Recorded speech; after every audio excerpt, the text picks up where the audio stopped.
বাংলার জমিতে চাষ হচ্ছে শত শত বিঘার পর বিঘা জমি পেঁয়াজ।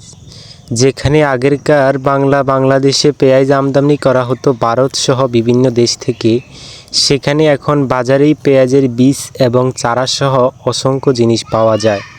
তাই বাংলার জমিনে হয়ে উঠেছে শত শত বিঘা পেঁয়াজের জমি। তাই বাংলার মানুষের অভিযোগ যে এই পেঁয়াজ যদি বাংলাদেশে ঠিকঠাক রোপণ করা হয় এবং সঠিকভাবে পরিচর্যা করা হয়, তাহলে হয়তো আগামী ভবিষ্যতে বিদেশ থেকে পেঁয়াজি আমদানি করতে হবে না। সুতরাং ক্ষেত্রে বোঝা যাচ্ছে বাংলাদেশি মুদ্রাও তেমন একটা খরচ হবে না। তাই আমাদের বাংলার প্রত্যেকটি কৃষকের উচিত ঘরে ঘরে ঠিকঠাক পেঁয়াজ আমদানি, পেঁয়াজ রোপণ করা এবং পেঁয়াজ রোপণ কাজে সরকার আরও কৃষকদের সাহায্য করা। তো আমরা কিছু বাংলাদেশের পেঁয়াজ ক্ষেত দেখলাম, খুবই সুন্দর এবং গ্রামীণ নিগ্ধ পরিবেশে এসব পেঁয়াজের বাগান তৈরি। এসব পেঁয়াজের বাগান অনেকটাই শীত এবং গ্রীষ্মকালের মাঝামাঝি আবাদ করা হয়।